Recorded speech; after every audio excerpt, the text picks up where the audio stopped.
Push that rock here with Simpson math. Sick 'em bears. Let's integrate a rational function. So I have a rational function as my integrand, and I want to find its set of antiderivatives. So in other words, I want to integrate it. And, you know, initial instinct here would be to be u sub, because we have a quadratic down here. If I let u be this quadratic, the derivative will be a line, and we have a linear function up top. But notice we'd get 36, if we took the derivative of this, we'd get 36x plus 7. That is not really a scalar multiple of 35x plus 1. So there's a difficulty there. So this is where partial fraction decomposition comes in. So hopefully you remember that from algebra days, but I'm going to remind us. This is a simpler example. So notice that I've factored the denominator, okay? Now, each one of the factors I presume will be a denominator in the fractions that add up to give me this. It's just like assuming if I have 5, 6, well, I know that the factors of 6 are 2 and 3, so I'm assuming that 5, 6 is a sum of some number of halves and some number of thirds, and of course, 1/2 plus 1/3 is 5, 6. So we're going to do the same thing here. So notice the challenge was knowing the numerator. The denominator was just whatever the factors of the denominator were. So the challenge is knowing the numerator.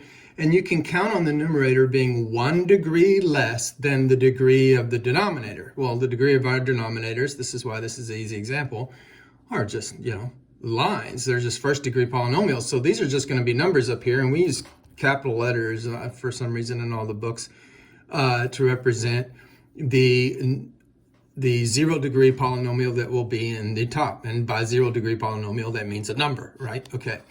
So now I'm just solving for a and b. And the first step here is to multiply the equation through by the denominator. So I'm going to multiply every term. And there's other ways to do this.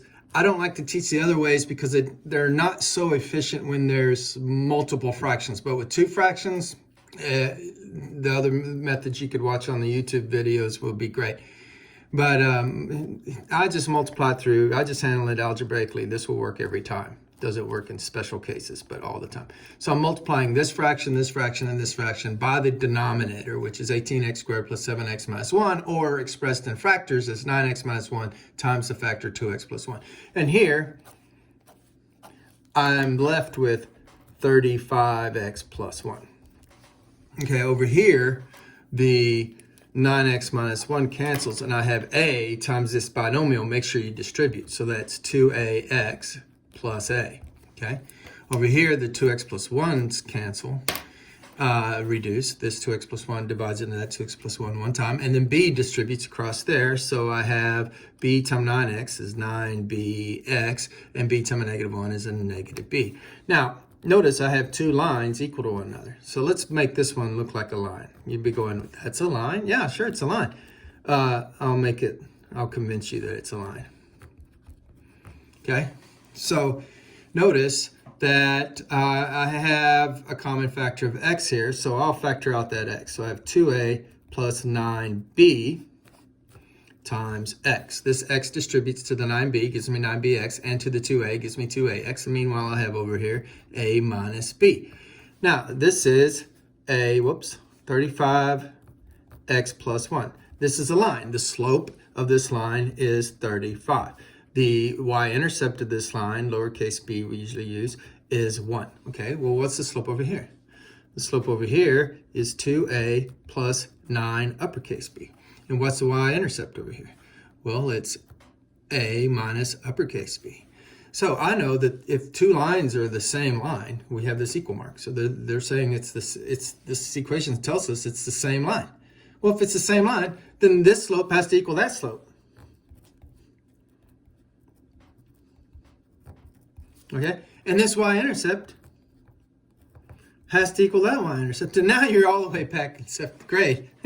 Remember the penultimate of your first year of algebra in which we solved the most complicated thing, the system of two equations, linear systems of two equations.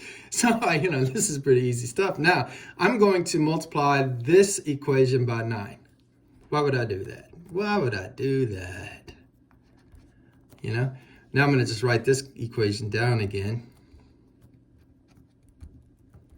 And we'll do that thing called elimination. So I'm going to add the two equations. So now you see why I multiplied this equation by 9. I knew it'd give me a negative 9b here.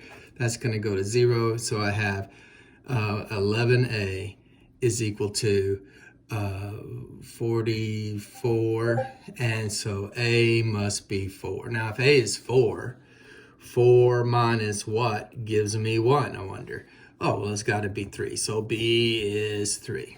So that helps us. How does that help us?